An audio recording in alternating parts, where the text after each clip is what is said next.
Eu vou te falar alguns Corvettes e quero ver se você conhece algum deles. Um Corvette protótipo do Grupo C, um Corvette que era um Fórmula Indy e até um Corvette com motor rotativo. Você conhece algum? Claro, você nunca deve nem ter ouvido falar de nenhuma dessas variações de um dos mais icônicos supercarros norte-americanos. Então pegue papel e caneta para anotar a lista dos top 5 Corvettes mais desconhecidos da história.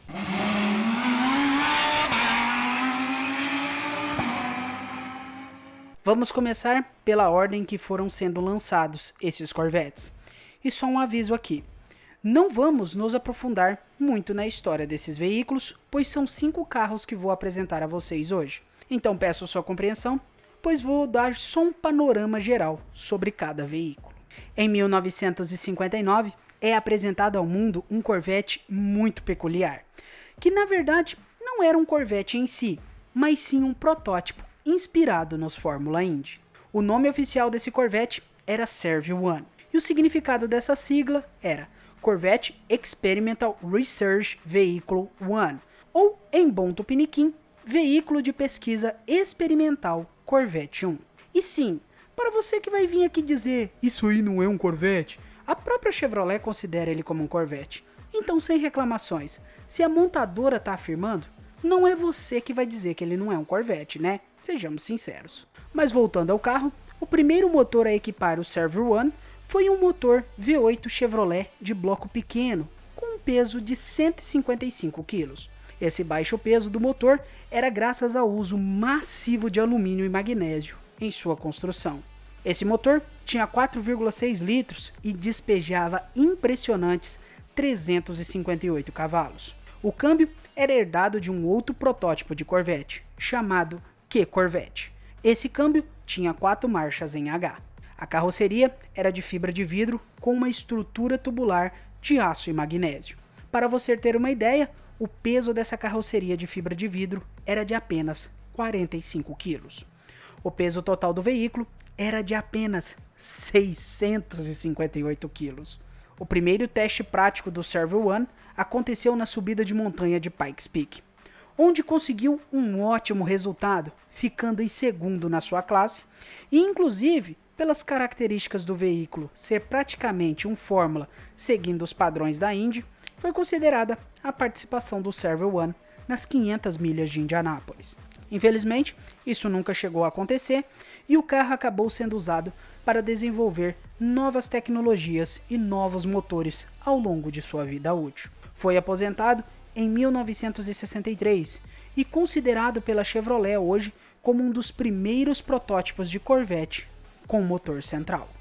Indo agora para 1964, a Chevrolet, vendo o grande esforço que a Ford estava fazendo para entrar nas corridas, também já se preparava para dar vida ao seu próprio programa de desenvolvimento de carros de corrida.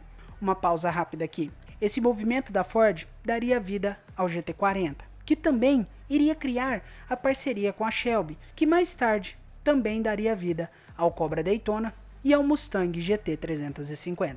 Voltando, a Chevrolet, no verão de 1964, apresentava ao mundo o Serv 2. Agora era um carro protótipo GT com 2 lugares e vinha equipado com uma versão protótipo do motor LS1. Esse motor mais tarde iria equipar o Corvette C2 RPO Z06 e o Corvette C2 ZL1. Esse motor, no Serv 2, despejava absurdos 500 cavalos e ficava posicionado ao centro do veículo. E podia levar o Serv 2 de 0 a 100 em apenas 3 segundinhos. E incrivelmente, podia levar o Serv 2 a uma velocidade absurda de 338 km por hora. Mas há um detalhe incrível nesse carro. Ele tinha uma tração integral. Sim, um sistema de tração 100% 4x4 permanente. Esse sistema de tração era ligado a um câmbio automático de 4 velocidades. Mas vem aí mais uma curiosidade. Em cada eixo havia uma caixa de câmbio de 2 velocidades automática. É isso mesmo. No eixo dianteiro havia um câmbio automático de 2 marchas. E no eixo traseiro havia outro câmbio gêmeo, também automático de 2 marchas. Eles eram sincronizados, dando vida a um câmbio único de 4 velocidades. E tem mais um detalhezinho nessa história.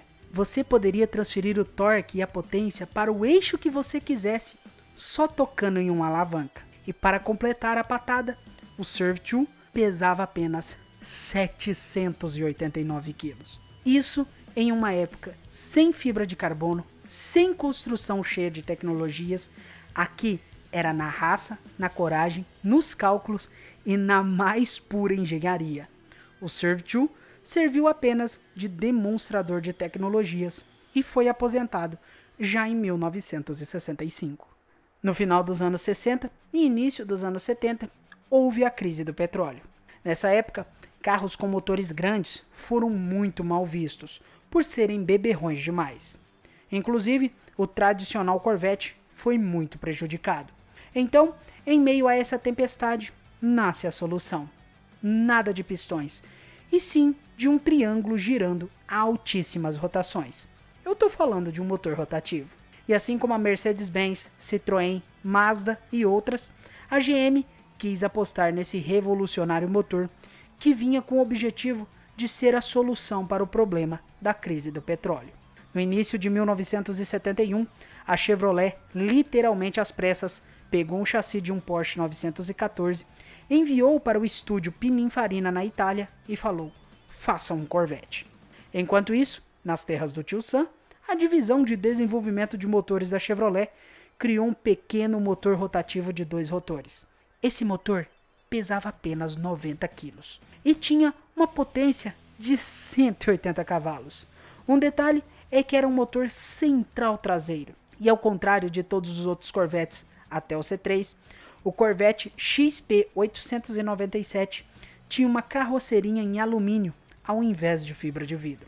E literalmente, o carro só serviu de marketing e nunca nem foi testado em um circuito. Então, não existem nem dados de 0 a 100.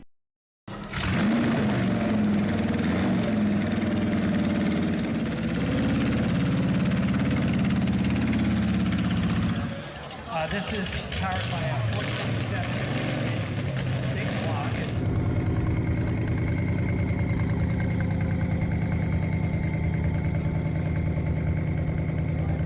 Já viu um Corvette V6? Então, esse aqui é um Corvette com motor V6 e além disso, é um protótipo. Esse Corvette usa um chassi baseado no chassi Lola T600 e pode ser considerado como o primeiro Corvette com um chassi de fibra de carbono da história.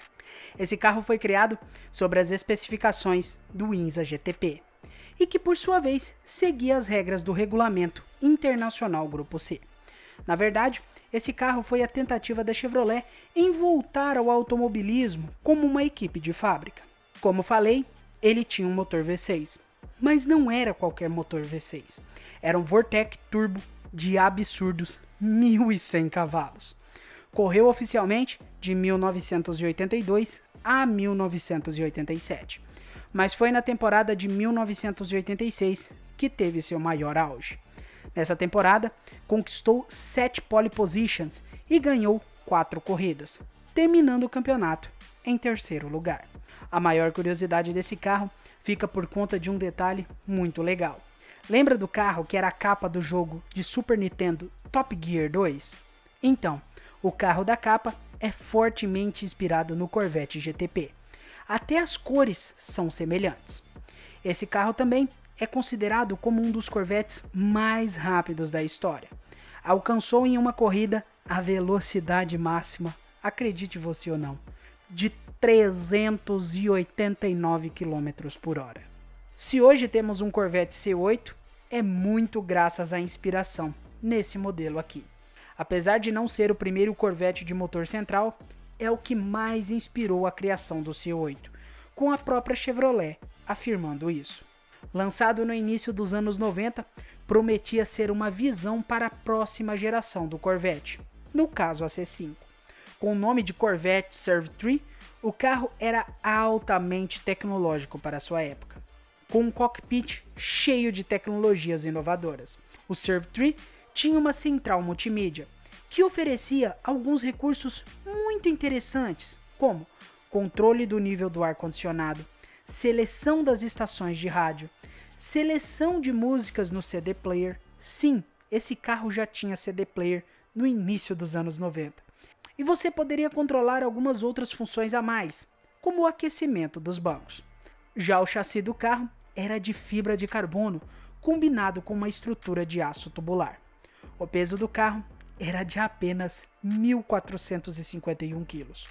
Contava com um motor V8 de 5,7 litros biturbo. Um detalhe é que os turbos usados nesse motor eram 2 Garrett T3. A potência total do brinquedo era de só 650 cavalos. E esse motor foi preparado pela Lotus, que na época pertencia ao grupo GM. Uma outra curiosidade é que esse motor, apesar de ser central, ficava em uma posição transversal. Segundo a Chevrolet, essa posição foi adotada para melhorar a refrigeração do motor e a distribuição de peso entre os eixos. Outra curiosidade legal é que o Serv-Tree gerava um coeficiente de arrasto de 0,28 cx. Conta ainda com uma transmissão automática de 6 velocidades, combinada a um sistema integral 4x4. Esse foi o primeiro Corvette de motor central a ser mais considerado a entrar em produção antes do C8, pois foi muito bem aceito pelo público. Inclusive, em sua época, fizeram um estudo de mercado e descobriram que havia um público disposto a pagar um valor entre $300 mil a $400 mil por um modelo desse Corvette baseado no Serv-Tree. Mas só seria lançado oficialmente um Corvette de motor central na geração C8. Espero que você tenha gostado dessa viagem por alguns dos Corvettes menos conhecidos da história. Ah, e não deixe de assistir a história aqui completa das gerações do Chevrolet Corvette. Tô deixando para você aqui nos cards e na tela final também vou deixar lá. Agora, vem aquele meu pedido todo especial para você deixar o like, se inscrever no canal, com o sininho das notificações ativado. Vai lá, essas ações são de graça e você me motiva a trazer mais conteúdo de carros para você e me ajuda a alcançar mais fãs desse esporte espetacular que é o automobilismo. E comente aí para mim, por onde você conheceu algum desses Corvettes, tá conhecendo eles agora, qual te chamou mais atenção, qual foi o que te surpreendeu mais, deixa aí nos comentários. Olha, durante essa pesquisa, o Corvette que mais me surpreendeu foi o Serv-2 e o Serv-Tree. Justamente o Serv-2 por ter um câmbio em cada eixo e o Serv-Tree por ter tantas tecnologias no início dos anos 90. Ia ser espetacular. E olha, não duvide, o Serv-Tree iria, se ele fosse produzido, sair de fábrica com todas essas tecnologias. Cara, iria ser incrível. Um carro em 1990 já com a central multimídia. Só imagina isso. Se você assistiu o vídeo até agora, muito obrigado. Valeu, falou e até mais.